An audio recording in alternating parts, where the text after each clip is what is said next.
ഇതാണ് മഞ്ഞൾ പുഴുക്കണ മെഷീൻ. ഇവിടെ തീ കത്തിക്കും. ഇവിടെ തീ കത്തിച്ചു കഴിഞ്ഞാൽ ഈ ടാങ്കിൻ്റെ ഉള്ളിൽ വെള്ളമുണ്ട്. ആ വെള്ളത്തിൻ്റെ അളവ് നോക്കുന്നതാണ് ഈ സാധനം. അപ്പോൾ ഇവിടെ നിറയെ തീ കത്തിക്കും. ഇതിൻ്റെ അടി കാണിക്കും. ഇതിൻ്റെ അടി തീ കത്തിച്ചു കഴിഞ്ഞാൽ ഇതിൻ്റെ ഉള്ളിൽ ഈ പുകകളൊക്കെ ഈ ഓട്ടയിലൂടെ പോകും. അങ്ങനെ ഈ വെള്ളം തിളയ്ക്കും. വെള്ളം തിളച്ചു കഴിഞ്ഞാൽ ഇതിലൂടെ നീരാവി വരും. ഇതിലൂടെ അതിന് തിളച്ചു കഴിഞ്ഞാൽ നീരാവി വരും. ഈ നീരാവിനെ ആ പൈപ്പിനെ ഈ കുറ്റിയിൽ കുത്തും. കുത്തിക്കഴിഞ്ഞു പറഞ്ഞാൽ നീരാവി അങ്ങനെ ഇതിൻ്റെ ഉള്ളിലേക്ക് പോകും. ഇതിൻ്റെ ഉള്ളിൽ അങ്ങനെ മഞ്ഞൾ നിറയ്ക്കുന്നുണ്ട്. ഇതൊന്ന് കാണിക്കും. മഞ്ഞൾ നിറയ്ക്കും. എന്നിട്ട് മൂടി വയ്ക്കും. ഇതേമാതിരി മൂടി വയ്ക്കും. ലോക്ക് ചെയ്ത് വെക്കും. ഇതേമാതിരി ലോക്ക് ചെയ്ത് വെക്കും. ഇതൊക്കെ ഇട്ടിട്ട് ഇങ്ങനെ ലോക്ക് ചെയ്ത് വെക്കും. അങ്ങനെ ഒരു അരമണിക്കൂർ വെച്ച് കഴിഞ്ഞാൽ നീരാവിയിൽ ഈ സാധനം അങ്ങനെ വേകും. വെന്ത് കഴിഞ്ഞാൽ നമ്മൾ പിന്നെ ഉണക്കാനായിട്ടാണ് ചെയ്യുക. അങ്ങനെ പുഴുക്കുന്ന മെഷീനാണ്. ഇതിൽ കൂടുതൽ പുഴുക്കാൻ പറ്റും. നമ്മൾ ചട്ടി പുഴുക്കണ മാതിരിയല്ല, കൂടുതൽ പുഴുക്കാൻ പറ്റും. ആവിയിലാണ് പുഴുങ്ങുക. ഇതാണ് പുഴുക്കാൻ പറയും. ഇതാണ് പുഴുക്കാൻ കൊണ്ടുവന്ന മഞ്ഞൾ. ഇതാ കണ്ടില്ലേ, ഇതാ മഞ്ഞ. ഇതാ നല്ല മഞ്ഞളാണ്, നല്ല മണമുണ്ട്. അങ്ങനെ പുഴുക്കിയിട്ടാണ് ഇതവിടെ ഉണക്കുന്നുണ്ട്. കാണിച്ചു തരാം.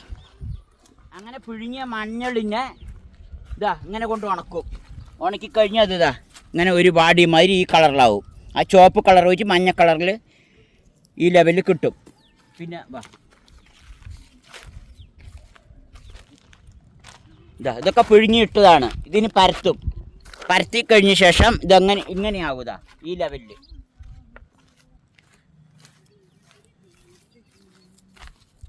രണ്ട് ദിവസം കഴിഞ്ഞാൽ ഈ ലെവലിലൊന്ന് വാടിക്കിട്ടും.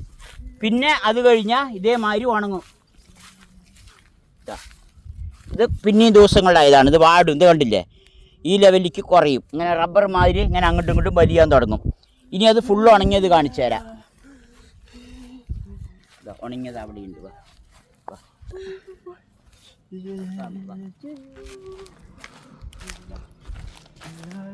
ഇനി ഇത് ഇങ്ങനെ ഇതേമാതിരി ഇങ്ങനെ ഉണങ്ങും. ഇങ്ങനെ പൊട്ടിച്ചൊക്കെ ഇട്ടില്ല, ഈ ലെവലാവും. ഇതിപ്പോൾ ഈ കളറ് കാണും. ഇതിനെ വെള്ളത്തിൽ ആദ്യം മെഷീനിലിട്ടിട്ട് അടിക്കും. ആദ്യം കഴുകും, പിന്നെ മെഷീനിലിട്ട് അടിക്കും, ഉണക്കും. ഒരു ഇങ്ങനെ അങ്ങനെ കറക്കണ മെഷീൻ ഉണ്ട്. അതിലിട്ട് കലക്കി കഴിഞ്ഞാൽ അങ്ങനെ പോളിഷായി വരും. അപ്പോൾ ഇത് ഫുള്ള് മഞ്ഞ കളറാവും. അതിന് ശേഷമാണ് ഇതിൻ്റെ ബാക്കി കാര്യങ്ങളൊക്കെ ചെയ്യുക. ഇത് അവിടെയുണ്ട്. കാണിച്ചു തരാം. ഇതൊക്കെ ഉണങ്ങിയ മഞ്ഞളാണ്. ഇതൊക്കെ നന്നായി ഉണങ്ങി. ഇതാ മുറിച്ചിട്ട് കിട്ടുന്നില്ല, നന്നായി ഉണങ്ങി. ഇതിന് മെഷീനിലിട്ടിട്ട് ഇങ്ങനെ ഒരു ഇതിൽ പിടിച്ചിങ്ങനെ ഇടിച്ചു കൊണ്ടേയിരിക്കും. ഇടിക്കുമ്പോൾ ഇത് പരസ്പരം ഇങ്ങനെ ഇടിഞ്ഞ ശേഷം ആ മെഷീനിൽ ഇടിഞ്ഞ ശേഷം ഇത് അങ്ങനെ മഞ്ഞ കളറായിട്ട് വരും. അതിന് ശേഷമാണ് പിന്നെ ഇതിനെ പൊടിക്കലും പാക്കിങ്ങും എല്ലാം. അതിൽ കഴുകൽ, ഇനി ഒരുപാട് പണിയുണ്ട് ഇതിൽ. ഈ മഞ്ഞളൊക്കെ നമ്മുടെ പാലക്കാടൻ നാടൻ മഞ്ഞളുകളൊക്കെ അധികം കുർക്കുമിലെടുക്കാൻ വേണ്ടി, എസൻസ് എടുക്കാൻ വേണ്ടിയാണ് ഇതിന് കമ്പനികൾക്ക് പോണത്. അതിനാണ് പോണത്. തമിഴ്നാട് മഞ്ഞളാണ് അധികം നമ്മളുടെ ഇവിടെ പാക്കറ്റായിട്ട് വരുന്നത്. ഇതതിൻ്റെ തള്ള മഞ്ഞളാണ്. അതാണ് ഈ വേരൊക്കെ കൂടുതൽ. തള്ള മഞ്ഞളുടെ ഉണങ്ങിയ ശേഷം വേര് കളയാനാണ് ഈ സാധനം. ഇതിന് മേലേക്കോടെ ഇതിനിട്ട് ഇങ്ങനെ കെട്ടിവരിക്കും. കെട്ടിവരിക്കുമ്പോൾ അതിൻ്റെ വേരൊക്കെ ഉടഞ്ഞു പോകും. അങ്ങനെ അതിനാണ് ഇത്. എന്നിട്ട് ചേറിയെടുക്കും. ഉറം കൊണ്ട് ചേറിയെടുക്കും. ഈ ചാക്കിൽ മൂടി വെച്ചതെല്ലാം മഞ്ഞളാണ്. ഉണങ്ങിയതാണ് മൂടി വെച്ചിരിക്കുന്നത്.